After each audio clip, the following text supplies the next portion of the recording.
আউযু বিল্লাহি মিনাশ শাইতানির রাজিম। বিসমিল্লাহির রহমানির রহিম। সুপ্রিয় শিক্ষার্থীবৃন্দ, দূর দূরান্ত থেকে যারা আমার এই ডিজিটাল ক্লাস দেখছেন, সকলকে আসসালামু আলাইকুম। এবং আমাদের প্রধানমন্ত্রী, শিক্ষামন্ত্রী সহ যারা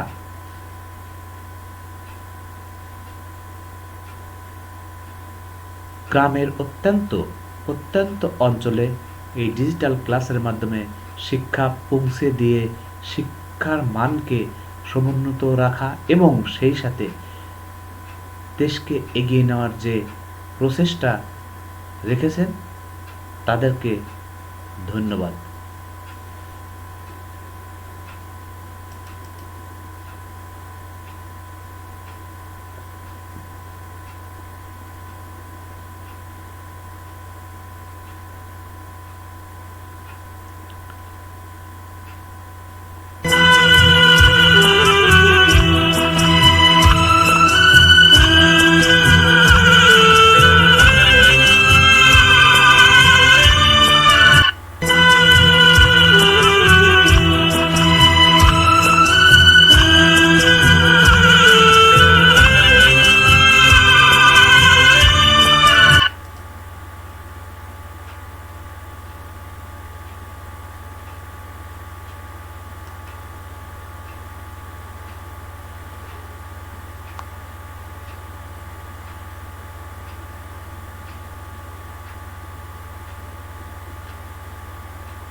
শিক্ষক পরিচিতি: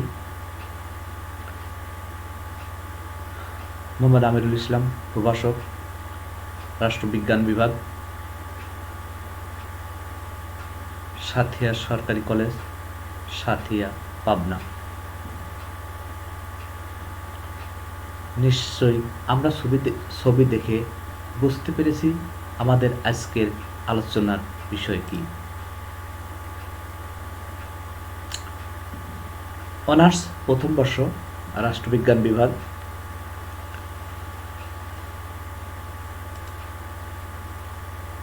বিষয় পাশ্চাত্যের রাষ্ট্রচিন্তা, এবং এই পাশ্চাত্য রাষ্ট্রচিন্তায় আমরা অ্যারিস্টটলকে নিয়ে আলোচনা করব। আজকের পাশ্চাত্য রাষ্ট্রচিন্তার শুরু হয়েছে খ্রিস্টপূর্ব 469 খ্রিস্টপূর্বাব্দ থেকে 26 খ্রিস্টপূর্বাব্দ সময়কে প্রাচীন যুগ বলা হয়। আমাদের আজকের পাঠের বিষয় বা পাঠ্যাংশ অ্যারিস্টটলকে রাষ্ট্রবিজ্ঞানের জন্য বলা হয় কেন, অথবা রাজনৈতিক চিন্তাধারায় অ্যারিস্টটলের অবদান মূল্যায়ন করো। এই আমাদের যার সম্পর্কে আলোচনা করব, ইতিমধ্যেই আমরা তাকে বারবার দেখিয়েছি এবং বুঝতে পেরেছি ইনি অ্যারিস্টটল।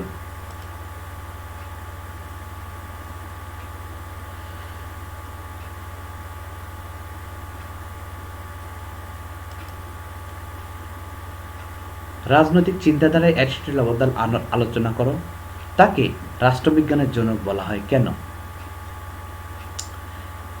মহান জ্ঞানতাপস অ্যারিস্টটল থ্রেস প্রদেশের অন্তর্গত সালকিউস উপদ্বীপের স্ট্যাগারিকা নগরে খ্রিস্টপূর্ব 334 অব্দে জন্মগ্রহণ করেন। তার পিতা নিকোমেকাস ছিলেন মেসিডন অধিপতি অ্যামিনটাসের সভা চিকিৎসক। তাই অ্যারিস্টটল পিতার সঙ্গে রাজকীয় পরিবেশ থেকে চিকিৎসা শাস্ত্রে জ্ঞান লাভ করেন। তিনি প্রথম থেকে বিজ্ঞান অনুরাগী এবং অভিজাত স্বভাব প্রকৃতির ছিলেন।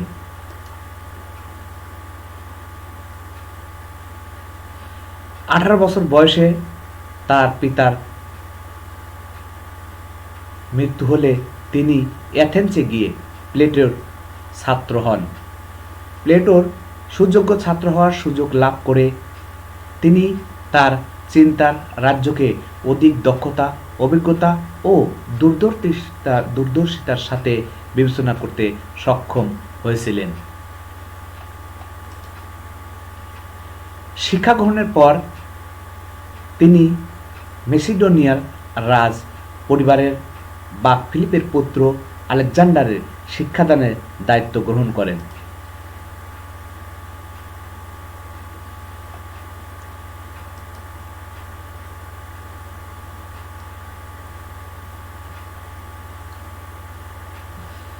কিন্তু আলেকজান্ডার তার আদর্শ গ্রহণ না করায় তার পুত্রের শিক্ষাদান থেকে নিজেকে গুটিয়ে নেন এবং তিনি একটি লাইসিয়াম নামক শিক্ষা প্রতিষ্ঠান গড়ে তোলেন। তার তুলনাহীন পাণ্ডিত্যের পরিচয় পাওয়া যায় তার বিখ্যাত গ্রন্থ দি পলিটিস এ। তিনি রাজনীতিকে একটা স্বাধীন স্বাস্থ্যের মর্যাদা দান করেন, এজন্য তাকে রাষ্ট্রবিজ্ঞানের জনক বলা হয়। অ্যারিস্টটলের অবদান। প্লেটোর শীর্ষ অ্যারিস্টটলের লেখনী ছিল অত্যন্ত শক্তিশালী। তার প্রতিভা ছিল বিভিন্নমুখী, জ্ঞানের বিভিন্ন শাখায় তার অবাধ বিচরণ ছিল। রাষ্ট্রবিজ্ঞানের ক্ষেত্রে তার অবদান অপরিসীম। তিনি তার অবদান সম্পর্কে আলোচনা করেছেন, নিম্নে তা আলোচনা করা হলো।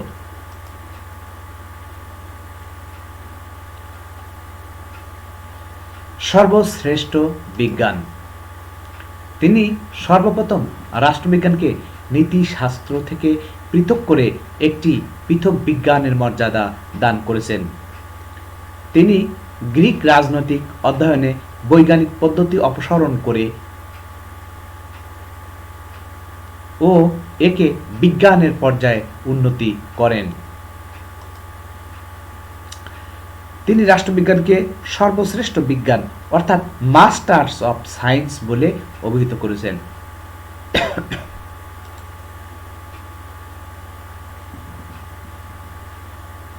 ক্ষমতা স্বতন্ত্রীকরণ নীতি প্রবক্তা। সরকারের ক্ষমতা স্বতন্ত্রীকরণ নীতিতে অ্যারিস্টটল সম্পূর্ণ বিশ্বাসী ছিলেন। শাসন ক্ষমতা একজনের হাতে ন্যস্ত থাকলে যে সব কুফল দেখা দেয় তার আভাস তিনি দিয়েছিলেন।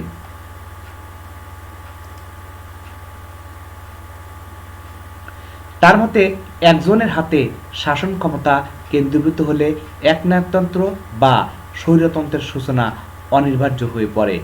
তাই তিনি ক্ষমতা স্বতন্ত্রীকরণ নীতির প্রবর্তন করে সরকারের স্বৈরাচারী প্রবণতা রোধ করতে সচেষ্ট হন।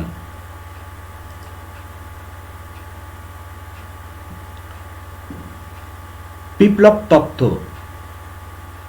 প্রায় 2500 বছর পূর্বে তিনি বিপ্লবের যে কারণ নির্দেশ করে গেছেন তা আজও তার ন্যায্য অধিক সত্য বলে প্রমাণিত হয়ে আসছে।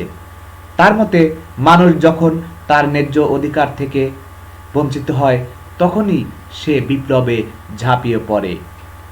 বিপ্লব সম্পর্কে তার ধারণা আজও অম্লান হয়ে আছে। তাছাড়া বিপ্লব প্রতিরোধ এবং সরকারের স্থায়িত্ব রক্ষার যেসব উপায় তিনি উল্লেখ করেছেন তার গুরুত্ব আজও হ্রাস পায়নি। এ কারণে তাকে বাস্তববাদী দার্শনিক বলা হয়।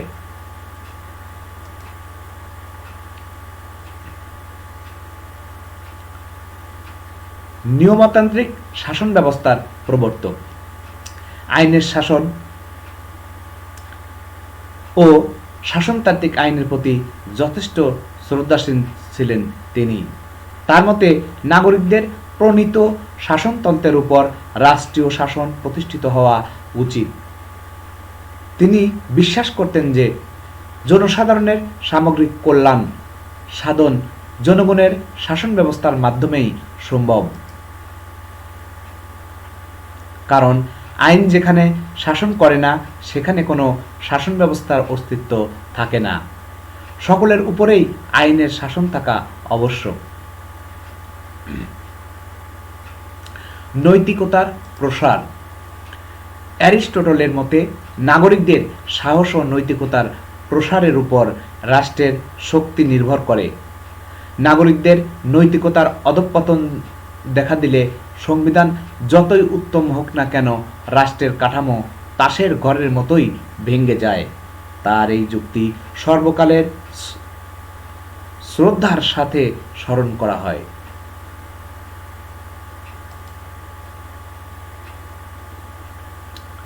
আইনের সার্বভৌমত্ব প্রতিষ্ঠা। সার্বভৌমত্বকে অ্যারিস্টটল ব্যক্তিগত সার্বভৌমত্বের চেয়ে আইনের সার্বভৌমত্বকে অধিক গুরুত্ব বলে মনে করেন। রাষ্ট্রের সার্বভৌমত্ব কোনো ব্যক্তি দিতে পারে না, তা সে যতই শক্তিশালী হোক না কেন। রাষ্ট্রের সার্বভৌমত্ব নিহিত থাকে আইনের মধ্যে। এ ধারণা হতে সার্বভৌমত্বের আধুনিক ধারণা জন্ম লাভ করেছে।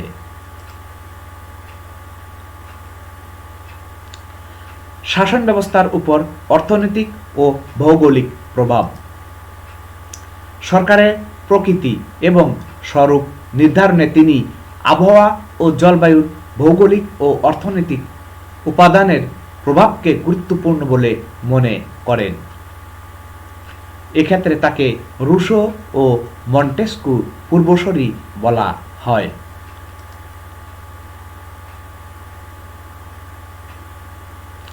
রাষ্ট্রের লক্ষ্য নির্ধারণ। রাষ্ট্রের লক্ষ্য নির্ধারণে তিনি বিচক্ষণতার পরিচয় দিয়েছেন। তার মতে রাষ্ট্রের প্রধান ও পবিত্রতম লক্ষ্য হচ্ছে নাগরিকদের জন্য উন্নততর ও কল্যাণকর জীবনের নিশ্চয়তা বিধান করা, জ্ঞানের ক্ষেত্রকে প্রসারিত করা ও নৈতিক উৎকর্ষতা সাধন করা। আধুনিক কালের জন্য কল্যাণকর রাষ্ট্রগুলোর লক্ষ্য ও উদ্দেশ্য ঠিক তাই, যেমনটি অ্যারিস্টটল রাষ্ট্রের লক্ষ্য নির্ধারণ করেছিলেন। বাস্তব দৃষ্টিভঙ্গির পক্ষে। অ্যারিস্টটল ছিলেন বাস্তববাদী। রাষ্ট্রের শক্তি ও দুর্বলতা কিসের উপর নির্ভরশীল সে বিষয়ে তিনি মতামত প্রদান করেছেন। তার মতে রাষ্ট্রের শক্তি এর শাসনযন্ত্রের উপর নির্ভর করে। নৈতিকতা বিবর্জিত রাষ্ট্রীয় কাঠামো ধ্বংস হতে বাধ্য। বিভিন্ন রাষ্ট্রের উত্থান পতনই তার প্রমাণ।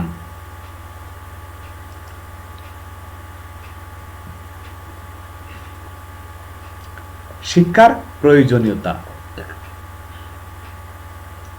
অ্যারিস্টটলের মতে শিক্ষার মাধ্যমে আদর্শ নাগরিক গড়ে তোলা হয়। একথা আজ অক্ষরে অক্ষরে সত্য হয়ে আছে।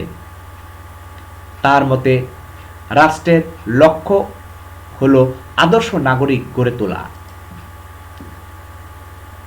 নাগরিকদের মহত্তর জীবন নিশ্চয়তা বিধান করা ও তাছাড়া ধনী ও দরিদ্রের মাঝে ভারসাম্য রক্ষার জন্য একটি শক্তিশালী মধ্যবিত্ত শ্রেণী গঠনের তিনি যে সুপারিশ করেছেন তা অত্যন্ত আধুনিক ও যুক্তিসম্মত।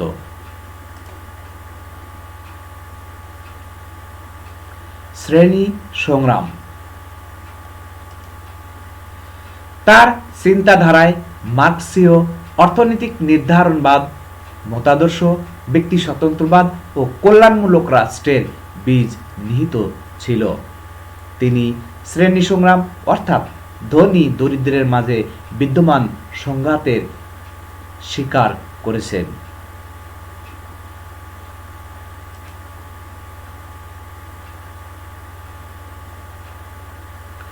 সরকারের শ্রেণী বিভাগ।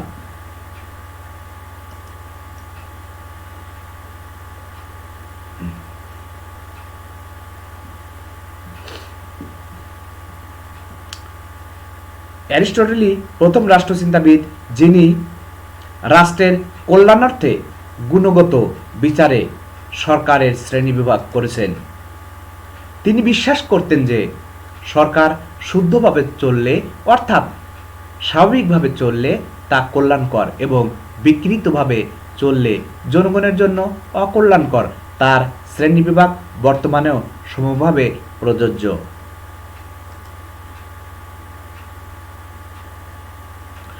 রাষ্ট্র ও সরকার সম্পর্কে ধারণা। অ্যারিস্টটল প্রথম রাষ্ট্রচিন্তাবিদ। তিনি অত্যন্ত যৌক্তিকতা ও দক্ষতার সঙ্গে সরকার ও রাষ্ট্রের মধ্যে পার্থক্য নির্দেশ করেছেন। তিনি প্রথম বলেন যে সরকার পরিবর্তনশীল কিন্তু রাষ্ট্র স্থায়ী প্রতিষ্ঠান।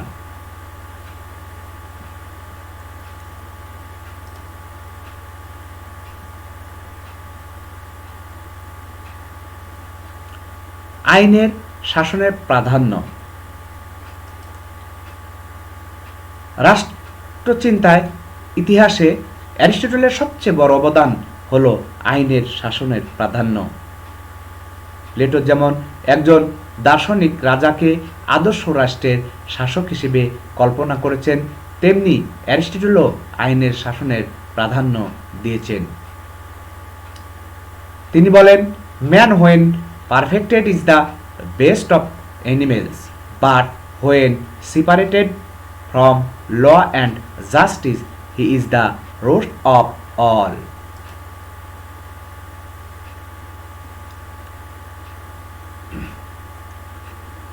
পরবর্তী প্রজন্মের পথ নির্দেশক।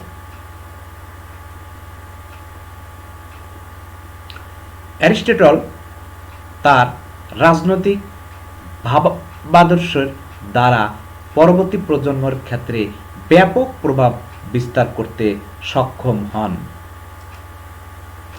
তিনি তার দর্শনে রাষ্ট্রীয় কার্যাবলী বিভিন্ন দৃষ্টিকোণ হতে বিশ্লেষণ করেছেন এবং বাস্তবসম্মত দিক নির্দেশনা দিয়ে গেছেন।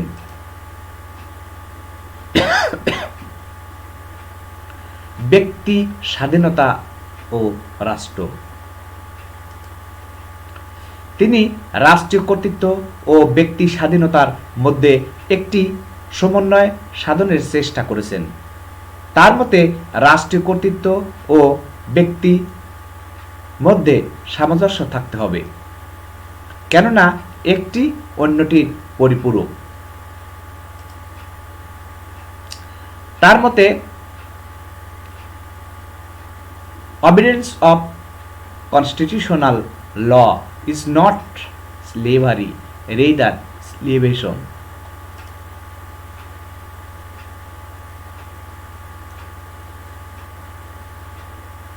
সংবিধান রচনায় জনগণের মতামতের মূল্যায়ন। অ্যারিস্টটলের মতে ওই রাষ্ট্রেরই ক্রমিক বিকাশ হবে যে দেশের সংবিধানে ওই দেশের অধিকাংশ লোকের মতামত পরিলক্ষিত হবে। আধুনিক সংবিধান রচনায় এই ধরনের জনমতের গুরুত্ব লক্ষ্য করা যায়। মধ্যবৃত্তের শাসন। সরকারের শ্রেণীবিভাগ করে তিনি মধ্যবিত্তের শাসনের পক্ষে যুক্তি দেখিয়েছেন। পলিটিকে তিনি উত্তম সরকার বলে উল্লেখ করেছেন। ধনী ও দরিদ্রের সমন্বয় সাধনকারী শ্রেণীকে তিনি রাষ্ট্রীয় ক্ষমতার দান করে কল্যাণ রাষ্ট্রের পথ প্রশস্ত করেছেন।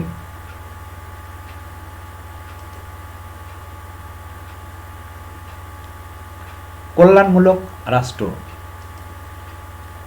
অ্যারিস্টটল সর্বপ্রথম কল্যাণমূলক রাষ্ট্রের ধারণা প্রদান করেন।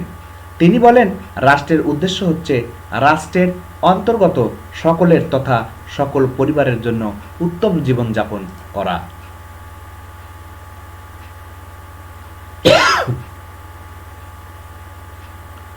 উত্তম জীবনযাপনের অর্থ হচ্ছে একটি পরিপূর্ণ ও সন্তোষজনক জীবন।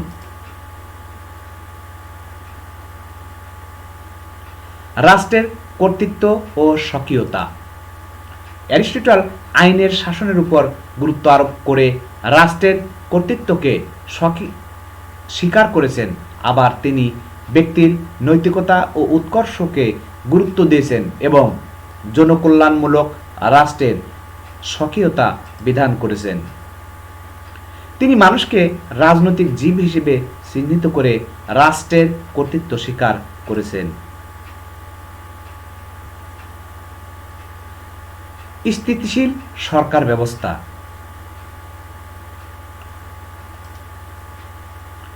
উন্নয়নের জন্য বর্তমানে স্থিতিশীল সরকারের দাবি সারা পৃথিবীব্যাপী, আর অ্যারিস্টটল স্থিতিশীল সরকারের প্রতি গুরুত্ব আরোপ করেন এভাবে: একটি রাষ্ট্র ততদিন টিকে থাকতে পারে যতদিন সেখানে তার সরকার টিকে থাকতে সমর্থ হয়।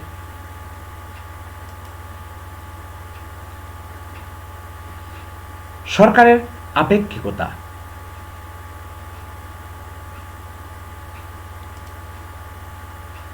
এটা তার একটি স্থায়ী অবদান। সরকারের আপেক্ষিকতা তিনি এ অর্থে ব্যবহার করেছেন যে এক দেশের সর্বকালে একই ধরনের সরকার স্থায়ী হবে না, কেননা সকল দেশের জনগণই একই ধরনের শাসন চাবে না। তার মতে জনগণের আদর্শ, আকাঙ্ক্ষা ও চেতনা অনুসারেই সরকার পদ্ধতি গঠিত হবে।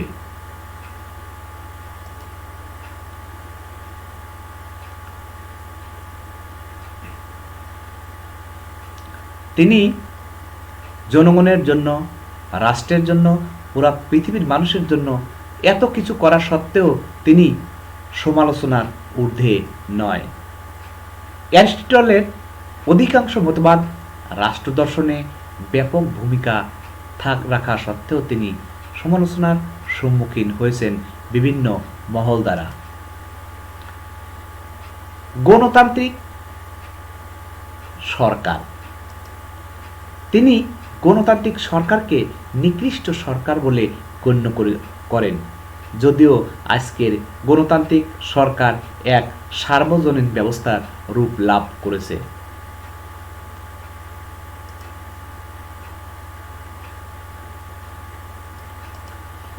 দাস প্রথা।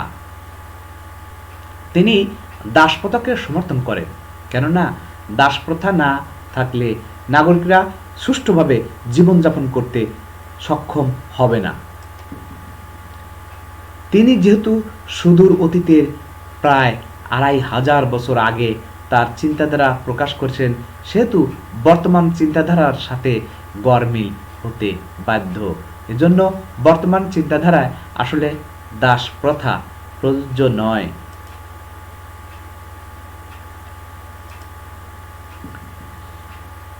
পরিশেষে আমরা বলতে পারি, অ্যারিস্টটলের চিন্তাধারা যুগে যুগে বিভিন্ন দার্শনিককে অনুপ্রাণিত করেছেন। 13 শতকের চিন্তাধারা তারই প্রভাব আন্দোলিত হয়। চার্চ প্রথমে অ্যারিস্টটলকে অবিশ্বাস করলেও পরবর্তী পর্যায়ে জ্ঞানীদের শিক্ষক বলে চিহ্নিত করেন।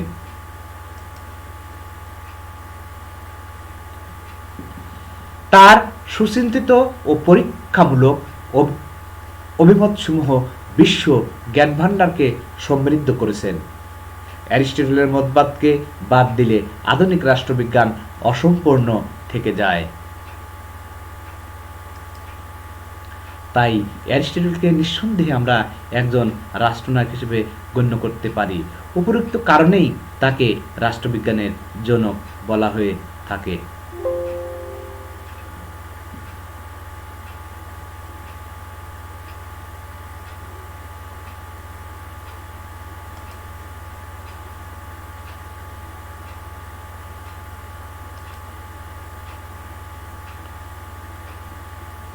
আজ এ পর্যন্তই।